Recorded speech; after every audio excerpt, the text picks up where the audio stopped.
Coucou tout le monde, je commence le tuto qui m'a été demandé d'une tour pour les encres Stampin' Up. Alors il y a deux formats. Voilà, les anciennes et les nouvelles. Je sais d'ailleurs absolument pas quelles sont les anciennes, quelles sont les nouvelles. Je n'utilise pas cette marque. Voilà, on me les a prêtées pour faire le tuto. Donc j'ai pris... Elles ne font ni la même largeur, ni la même longueur, ni la même épaisseur. Donc, je me suis débrouillée pour que les deux rentrent. Voilà. Comme ça.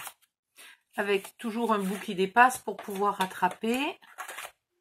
Voilà, tout simplement. Donc, ça ne sera absolument pas compatible avec les Distress. Hein. Absolument pas, mais j'ai déjà fait une tour qui est compatible avec les Distress, donc je ne vais pas m'embêter à faire les deux en même temps. Les formats sont tellement différents.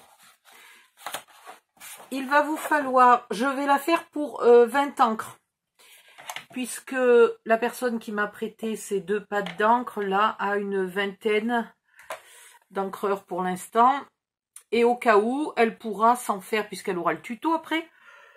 Oh pardon. Ouh, j'ai le coup de pompe. Et ben elle pourra au cas où s'en faire un deuxième. Alors, dans une feuille A4, 160 grammes si c'est du papier très foncé, là comme le noir. Si vous utilisez du papier beaucoup plus clair, prenez du 200. Si vous utilisez du blanc, carrément du 250. Sinon, c'est vraiment trop mou, c'est infernal. Voilà, pour des raisons techniques, le blanc est plus mou que le noir, au même grammage. Alors, en mettant votre feuille en mode paysage, vous faites un pli à 9,5.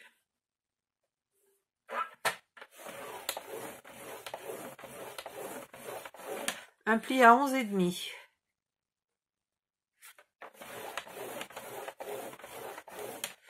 Un pli à 21.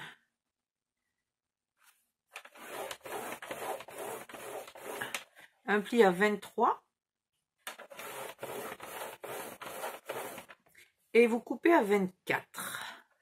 Alors, où c'est que j'ai mis mon feutre blanc? C'est une très bonne question. Est-ce que je l'ai déjà remis là-dedans? Oui. Alors, on va... Oups. Donc, un pli à 9,5. Un pli à 11,5. Un pli à 21. Un pli à 23. Et on coupe à 24. Je ne sais pas comment je peux vous le marquer. Comme ça. Voilà. Dans l'autre sens, vous faites un pli à 9,5.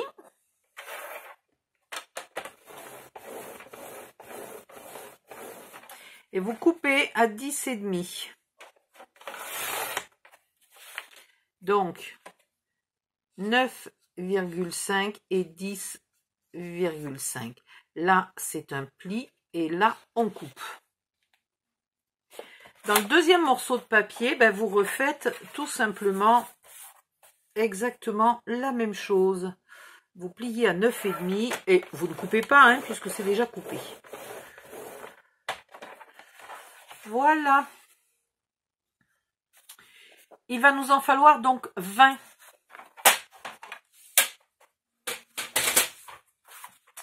Ensuite, là, oh, je vais en prendre une qui n'a pas de trait de crayon, ça sera plus sympa.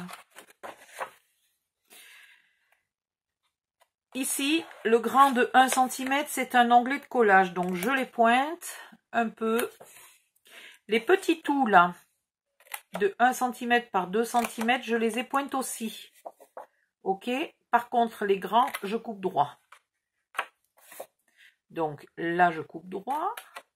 Là, je coupe droit. Là, j'ai pointe. Et là, j'ai pointe. Voilà. Ensuite, vous marquez tous les plis.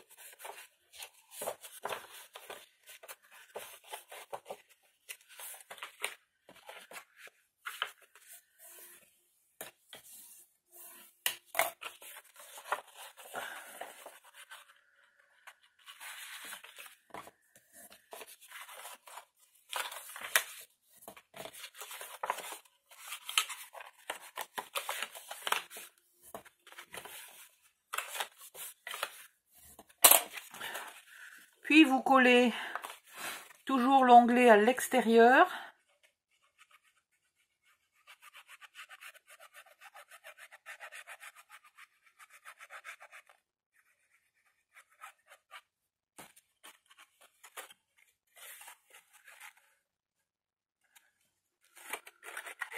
Voilà, bien au fond. Ben, viens ici, toi. Ici, là, bien au bord. Là, les deux plis doivent se correspondre. Et ici, bien au fond du pli. Et vous collez. Voilà. Une fois que c'est bien collé, bien sec, ce qui n'est pas tellement le cas ici. Mais bon, on va y arriver. Vous rabattez un grand côté. Ouais, voilà. Vous avez vu, ça se décolle déjà, évidemment, puisque moi, j'ai pas attendu. C'est pas bien.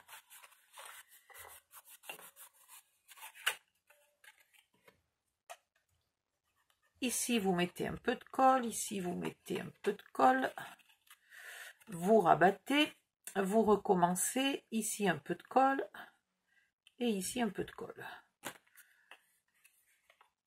Voilà, vous rabattez et vous collez en restant droit.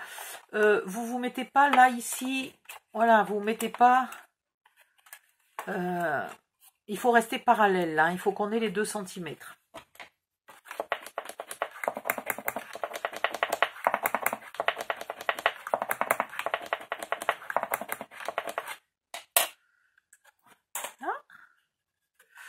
Moi, je les ai mis à sécher sous la boîte de jeu de cartes. Comme elle est bien pleine, ça appuie dessus, là, et ça fait pas mal. Enfin, ça fait bien, je veux dire. Pas mal dans le sens bien. Voilà. Maintenant, vous allez les coller les uns sur les autres. Il en faut 4 piles. Donc, si, comme moi, vous faites une boîte un meuble de 20 emplacements, vous en mettez 5 dans chaque colonne.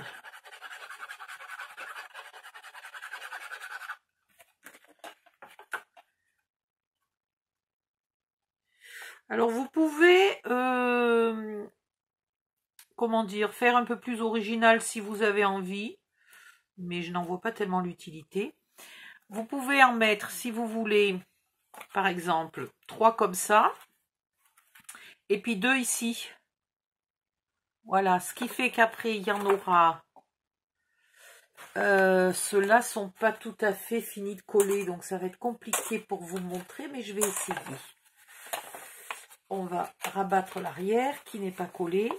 Et là, j'en aurai 3 qui auraient leur ouverture là sur le côté. Et ici, ces deux-là auraient l'ouverture ici.